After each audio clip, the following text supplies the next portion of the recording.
The night before D-Day, we all went out to the commander's, the big commander's place, and he told us tomorrow's the day.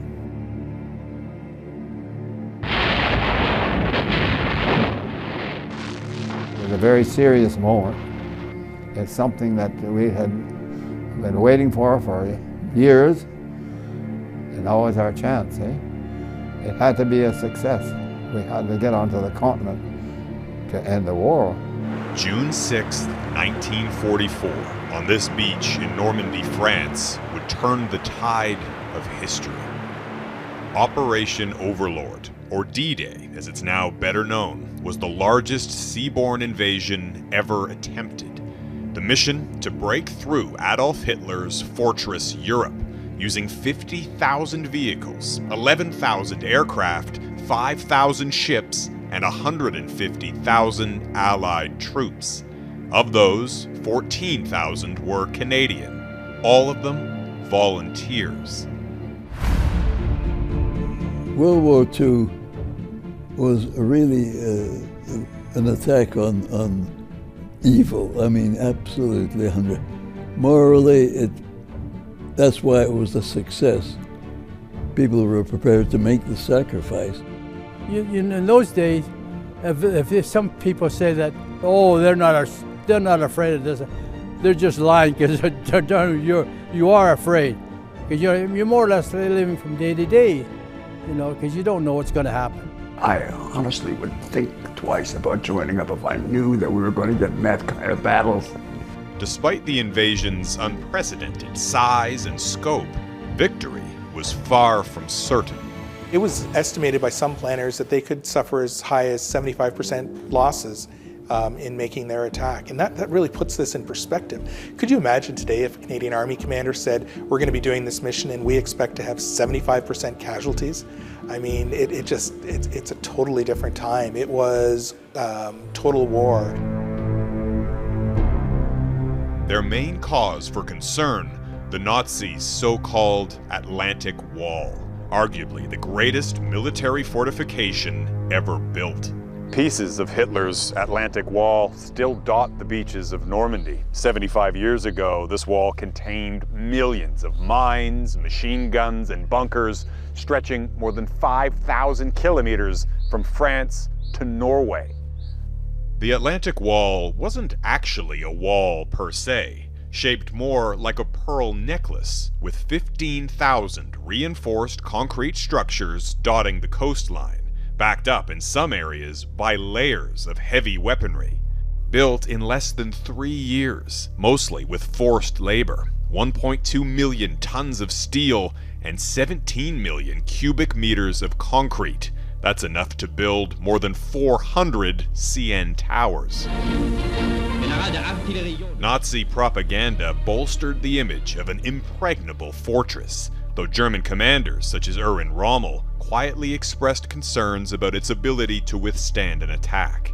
Everything was connected by trenches. It was all interlinked by barbed wire, protected by minefields. It would have had defenses not just out to sea, but to the rear, so that the troops couldn't work their way around and attack from behind. So they were all very formidable positions.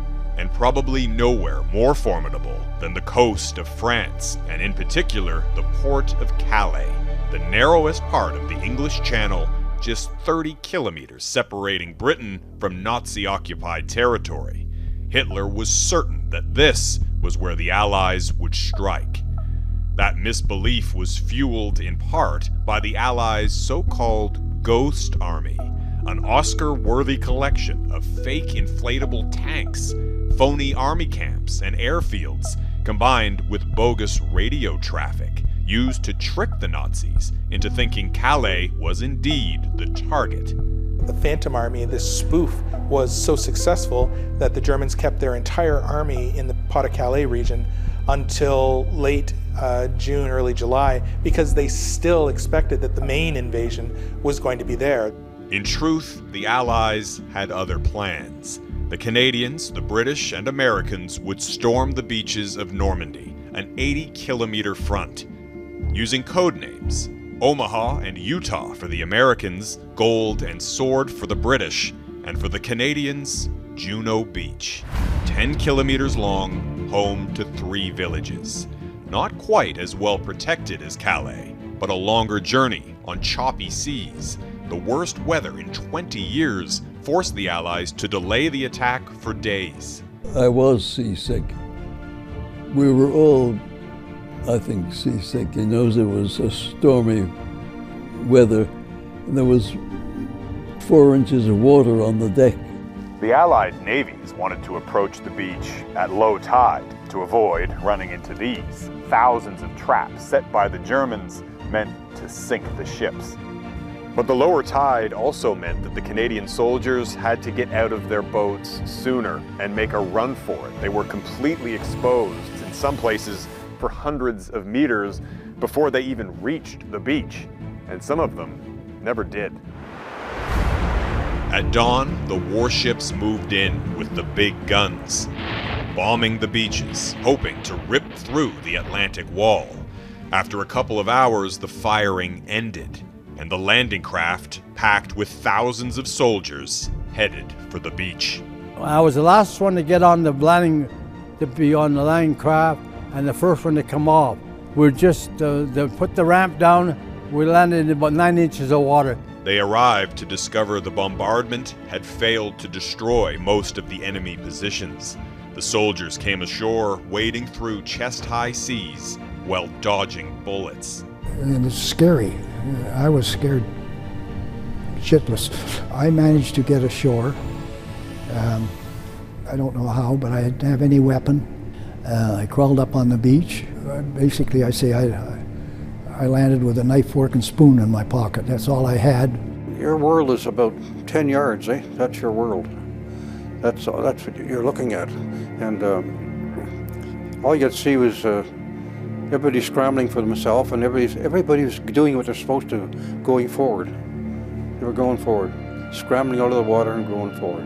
So they dropped us in the water, and it was pretty rough, and I got sideswiped by another landing craft coming in, and I could see stars, like, because I swallowed a lot of water. You know, you sort of get panicky, and I swallowed a lot of water, and I ended up, I made my way to shore somehow, and I got onto the beach.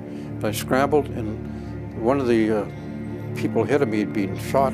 And the shells, they shelled quite a bit, and all I remember is a white flash. The next thing I remember is just tugging on my helmet. He's digging for me, and he saw my helmet, and he pulled my helmet like this. And I had the strap on, it woke me up. And there was so much firing going on, and the Navy, and there were ships to the horizon, you know. You thought nothing could stop this. And he was right. In a matter of hours, the mighty Atlantic Wall was breached. Though the Allies had fallen short of their stated goals, only one Allied unit reached its objective that day. The Canadian 1st Hussars Regiment from London, Ontario, made it 15 kilometers in from the beach.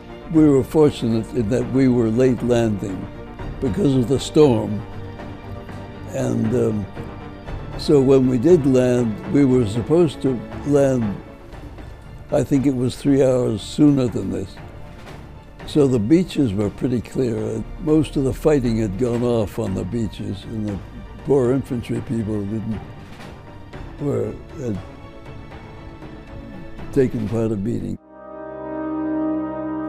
By the time the sun set on D-Day, more than 10,000 Allied troops were killed or injured, including 1,074 Canadians.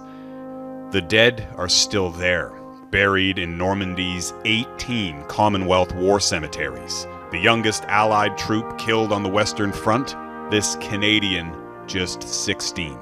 Virtually everyone in that cemetery is a Canadian. Every single one of them is a volunteer, and every one of them gave their life for something they thought was more important than their single life. Within days, the British, French, Americans, and Canadians had secured their beachheads, through which millions of fresh troops would soon pour into France. The beginning of the end. There's no question it was a turning point historically. The Allies were back in Western Europe. They changed the course of the war. but there were still 11 more terrible months left to fight. How do I survive? Just plain lucky. Yeah, just plain lucky. Sometimes I have to pinch myself. Sometimes I wonder why I'm still here. So we came home and the war was over and we forgot about it. Until you go back and get received like heroes. The president gave us all the Legion of Honor. And you think, my goodness, what did I do for that? But you start to appreciate how much they appreciated what we did. To have school kids come up and ask for your autograph is quite a moving thing. I'm glad I did it, very much so, especially as I survived.